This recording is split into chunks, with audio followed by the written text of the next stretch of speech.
आप खुद ऑब्जर्व करके बताओ पिछले कुछ सालों में आपने या आपके आसपास के लोगों ने पैसा कहाँ इन्वेस्ट करना शुरू किया है?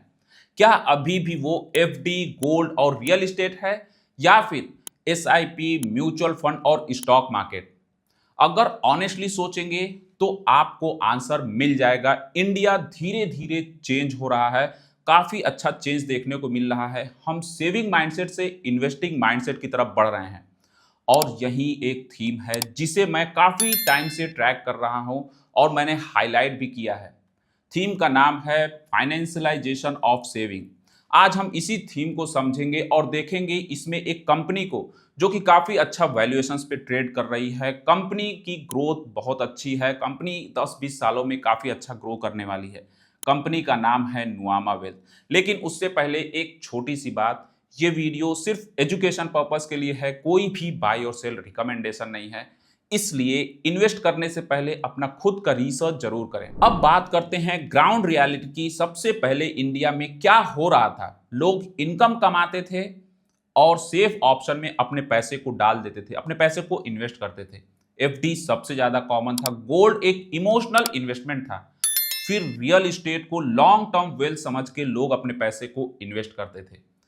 लेकिन अब धीरे धीरे बिहेवियर बदल रहा है। आज लोग एसआईपी कर रहे हैं, म्यूचुअल फंड में अपने पैसे को इन्वेस्ट कर रहे हैं, स्टॉक मार्केट को समझने की कोशिश कर रहे हैं। अगर आप नंबर देखोगे तो एसआईपी फ्लो लगातार बढ़ते हुए दिख रहा है, डीमेट अकाउंट तेजी से बढ़ रहे हैं, म्यूचुअल फंड इंडस्ट्री आपको एक्सपैंड करते हुए दिख रही है। और इंटरेस्टिंग बात क्या है, बैंक डिपॉजिट की जो ग्रोथ है उतनी स्ट्रांग नहीं दिख रही है, लेकिन फाइनेंस इन्वेस्टमेंट की ग्रोथ काफी तेजी से बढ़ रही है।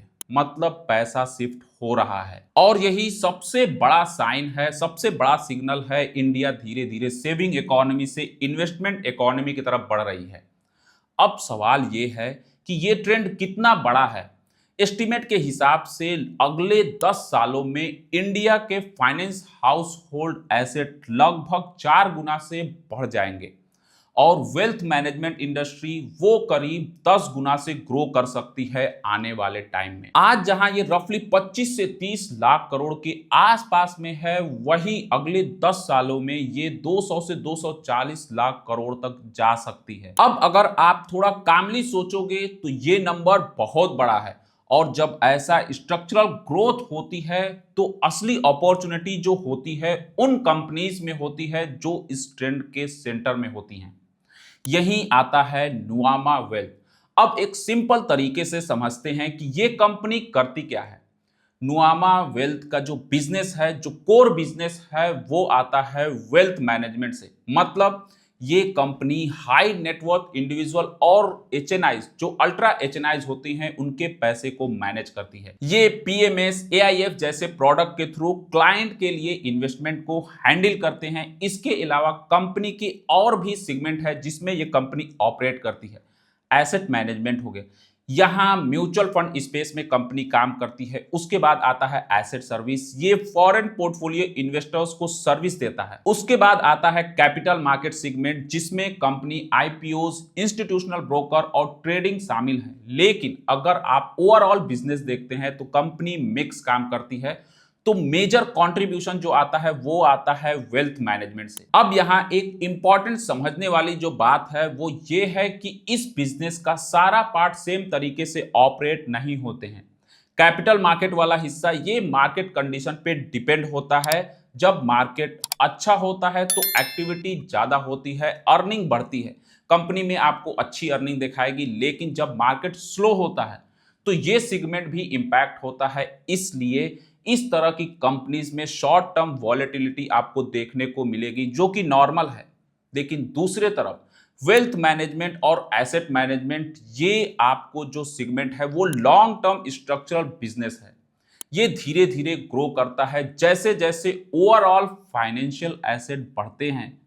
तो अगर आप लॉन्ग टर्म के लिए सोचते हो तो फोकस इसी सेगमेंट पे होना चाहिए। अब हम इस कंपनी की वैल्यूएशंस की बात करते हैं। नुआमा लगभग 2023 पीई के आसपास में ट्रेड कर रही है। कंपनी रिसेंटली लिस्टेड है तो बहुत लंबा ट्रैक रिकॉर्ड अवेलेबल नहीं है, लेकिन कंपैरिजन के लिए सेम इंडस्ट्रीज में कुछ कंपनीज हैं जिनका पीई मल्टीपल बहुत ज्यादा है, वो बहुत ज्यादा मल्टीपल पे ट्रेड कर रही हैं। तो उस हिसाब से देखें तो ये कंपनी बहुत ज्यादा एक्सपेंसिव नहीं लगती। अब एक स्टेप और पीछे चलते हैं और बिगर पिक्चर को समझने की कोशिश करते हैं। इंडिया की ग्रोथ स्टोरी क्या है? अगर इंडिया का नॉर्मल जीडीपी लगभग 9% के रेट से ग्रो करता है तो अगले 25 साल में इंडिया एक 30-35 ट्रिलियन डॉलर इकोनॉमी बन सकता है। आज हम लगभग 4 ट्रिलियन के आसपास में है, मतलब अभी भी 8 से 9 गुना ग्रोथ बाकी है। और जब इकोनॉमी इतनी तेजी से ग्रो करती है तो फाइनेंशियल मार्केट उससे भी ज्यादा तेज ग्रो करता है। अब अगर आप इंडिया को यूएस से कंपेयर करो तो गैप बहुत बड़ा है। यूएस की म्यूचुअल फंड इंडस्ट्री इंडिया से लगभग 25 गुना बड़ी है। ईटीएफ मार्केट करीब 100 गुना बड़ा है और पेंशन फंड करीब 200 गुना बड़ा है।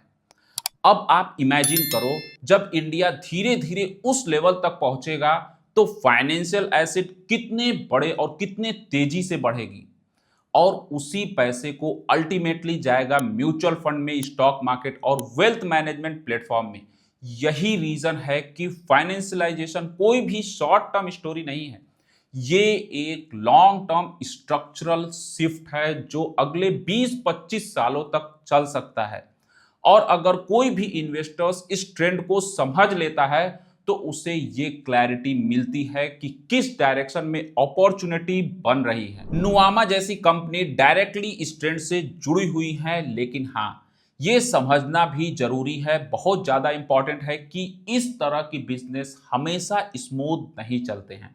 मार्केट साइकिल आएंगे, परफॉर्मेंस फ्लक्चुएशन करेंगे, लेकिन लॉन्ग टर्म में डायरेक्शनल इंपॉर्टेंट है। डायरेक्शन जो है वो काफी इंपॉर्टेंट है।